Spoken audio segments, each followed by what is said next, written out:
about 634 mining licenses, but we have only reconciled 26 of the 634.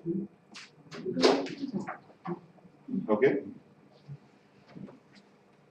So the big license, the big mining companies, large-scale mining companies, the active ones who are actually operating in Zambia, they are 51. Gemestone, they are 76. No, people are operating in Gemestone. I just need, if I put the 4 of Gemestone in this bag, I'll be in retirement. I don't need to work anymore.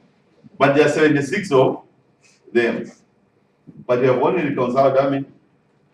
26. So all these remain unmonitored. If my maths is, just imagine we just, for example, 30, almost like 600 mining companies are not monitored. We don't know what they are paying. We don't even know how much they are producing. Okay? Who is responsible to monitor? Who's responsible? Yeah. This is our country, isn't it? This is our country, so we are supposed to be monitoring this thing. Wow. But the mines and minerals, the mines department, or in ZRA, they're supposed to be monitoring this particular mining company. Because Ministry of Mines, obviously, its work is to monitor. Yeah. ZRA is look at who is paying tax, why not paying tax. But they're not functioning.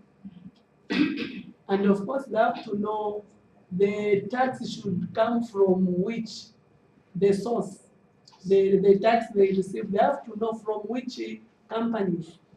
And we know in this world of corruption, if I'm a ZRA person, I go to that mining company and tell them you're not paying. If they just point at the Pejaro and say, go with that Pejaro, don't come back until next year, I think I'm going to ask.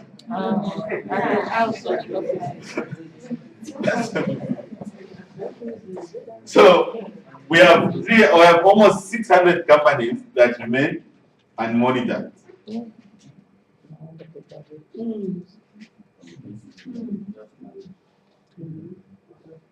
So even the disclosure of ownership, or like we have 600 companies. Some of them we don't even know who's the owner of those mining companies. Sometimes you might find it's a government official who owns that mining company. If it's a government official, my Ministry of Mines or ZRA will not even bounce on that mining company. Otherwise, that person will be fired. So we need to look at issues of ownership in terms of we need the disclosure of who's the owner of this company.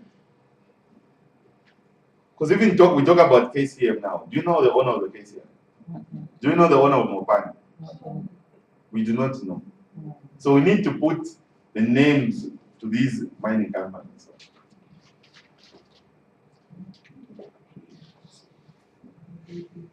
In terms of revenues, of course, it's telling us since 2008, when we started doing the reconciliation reports, revenues have been increasing. By 2011, we had almost like 7.5 billion or trillion of what we earned from the mining companies. This is what is recorded. Okay? We do not have the unrecorded amounts. This is what was paid, not what was supposed to be paid. But however, in terms of revenues, it has increased. If you look at the EITI reports, they normally include pay as you earn. But normally our civil start arguments like pay as you earn is not supposed to be included as a revenue. Because pay as you earn is me who's paying. A worker is the one who's paying, not a mining company. A mining company only pays on my behalf. So the mining company should not claim that we are paying government pay as we earn. It's me who's paying. It's my labor. Yeah. So if you remove pay as you earn from this report, you find that the revenue has actually reduced. It's going to become about 6.5 somewhere there in terms of million. of what we earn from the mining companies. So if you look at breakdown of payment, who's paying more? Kansanshi is the one which paid the highest revenues, which included about 55% of that 7.5 million. It paid about 4.1 billion. This is trillion. 4.1 trillion towards the issues of mining. Then the next one was KCM, which paid 792. See the difference? But in as much as we say Kansanshi paid 4.1, do we know what Kansanshi means? Gold and copper, and there's also uranium there. And there's also a part of platinum. Do you know the cost at the international market? Do you know how much they earned in that particular year? We don't know, isn't it? So we should not be excited when they say we paid 4.1. They will just need to ask the question, what profit did you get? Yeah. If the mining company say, guess here we're saying we're getting about $500 million in terms of profit every year. So this is just a drop in the ocean. It's like change. But when we see these figures, we get excited. But the question is, what they paid 4.1, but what were they supposed to have paid? We do not know. Okay. Well, these are the companies that actually pay. So in terms of what we're actually getting from what Zambia Revenue Authorities received, according to this report, that from provisional tax, they got 1.3, mineral royalty, they got 3. The highest was provisional tax, they got 1.8. Mineral royalty they got 1.4. Company tax, they got 1.3. So these are the taxes actually got from the mining company. This is what ZRA received. So in 2010, the highest contribution was from pay as you earn. But we're saying pay as you earn is not a mining. It's employees who pay. So it should not even be included there. So the next should be import VAT and mineral royalties, company tax. Those are the amounts that come from mining companies, not pay as you earn.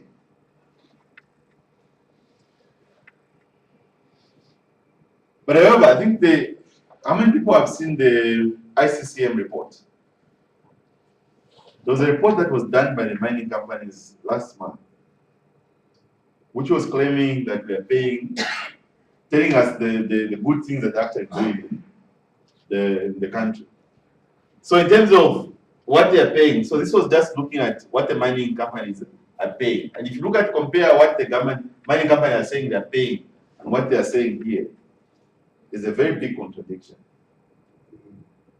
Okay? This report is overstating what the mining companies are paying. In their own convention, they're saying they're paying less. If you look at the councils,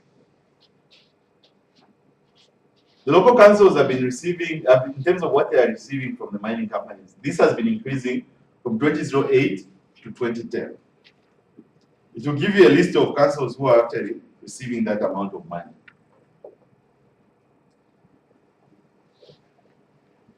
In the copper belt,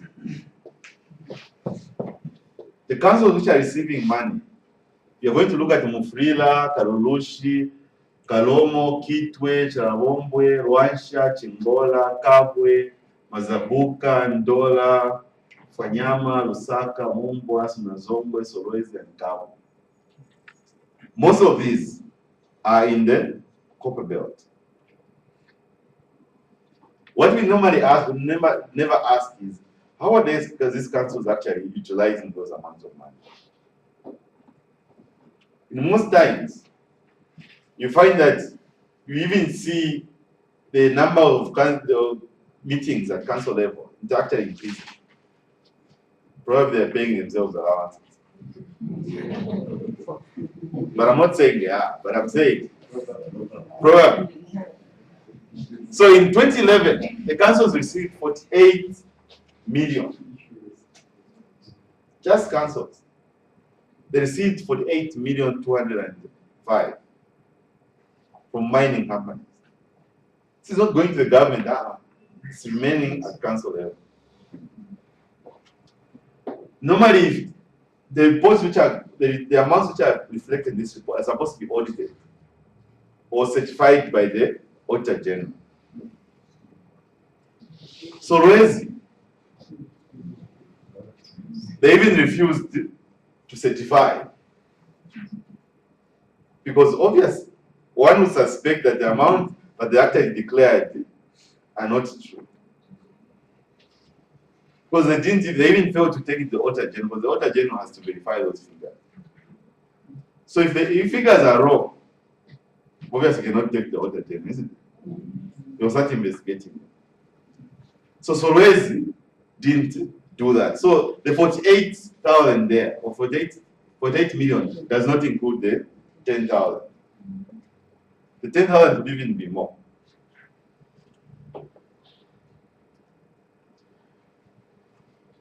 These are Northwestern Province and Copper Belt in terms of comparison of the beneficiaries. So in terms of the figures have gone missing there. But in terms, these are direct employees.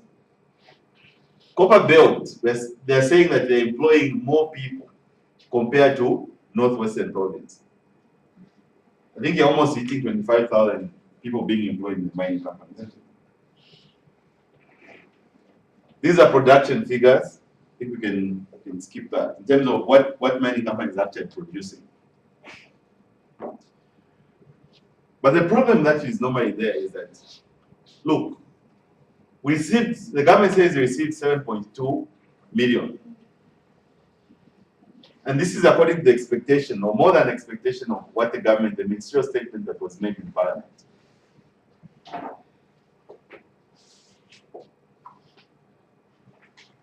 The problem that is there, how many people read the Auditor General's report? Chimbola, do you ever read anything? Apart from the newspapers. Let's look at what the Auditor General's report is saying and what your EITI report is saying. The Auditor General report in 2011, this is a 2011 report, report that 1.7 million was collected in windfall taxes. Okay? And amount of was traced, then an amount of 1.6. This was what was collected. This is what was receipted. 84 million of the windfall tax went missing, unaccounted. Yeah, you look back. The money just disappeared. I don't know if money evaporates, I don't know, but then the money disappeared. But however, if you look at the EITI report and what the Auditor General said, the EITI report is saying we only got 521 million. But the Auditor General said, no, we got 1.7. So who's telling the truth between the two? Of course there is. But anyway, the point is 84 million went missing. Then in the 2010 Auditor General's report in Pagava, it says that by the 31st December, 794 million in respect of windfall tax arrears was not collected. As in the review of 2011, only 167 had been collected, leaving a balance of 628. So 628 million still remains uncollected. So even in as much as we say, okay, 7 billion was collected from the mining company,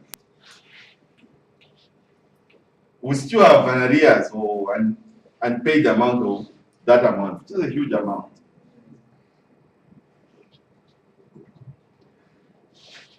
Then the AG is also saying that 622 million was collected in mineral royalties. Only 247 was traced in, was banked. 400. No, that's a huge amount of money. That's 445 million. Just disappear. How does money disappear? So 445 million just disappeared. Nobody would trace it. No, because this was paid. The auditor general acknowledges, okay, this was paid. Then whoever was banking only banked 247. That means somebody went to a bank and banked the money. You receipt, of course, you're going to say, okay, receive the 600. Then you go to the bank. In between the bank and the time you receipt, 445 goes missing.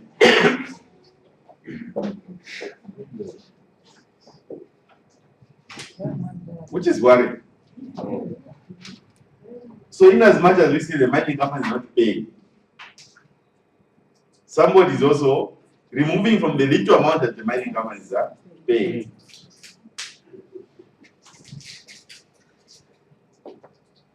And we're quiet.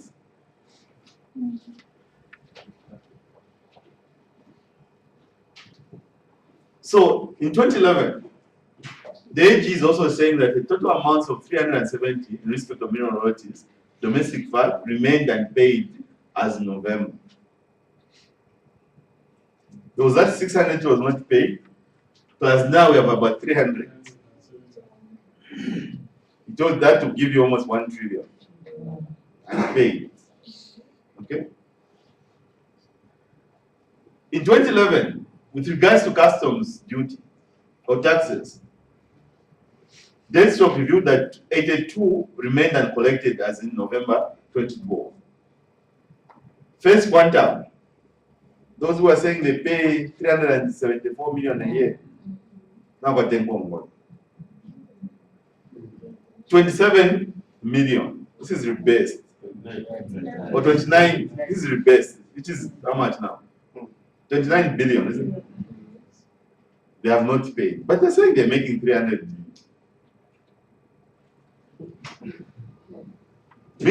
Ministry to collect, that Ministry of Mines to collect charges arrears amounting to 6 billion from mining licenses. When somebody is not mining, it doesn't have a license, not supposed to be allowed to mine, isn't it? But in this case, you're allowing people to mine. As such, 6 billion remained uncollected. As in 2012, that amount remained uncollected. Then the situation is not improving. That means the debt now has increased to 22 billion. Now we have seen it was 6 there, now it's 22. I hope you're adding these figures. So 22 billion remains uncollected.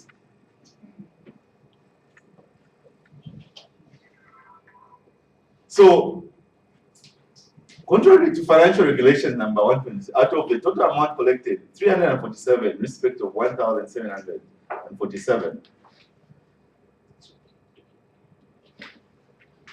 45 million was banked, 312.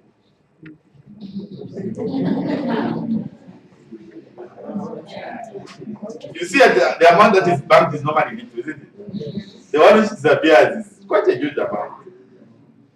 Can you imagine if how many are we? We're 13 here, we share 322 billion. We'll all go back happy. So 312 went missing, unaccounted.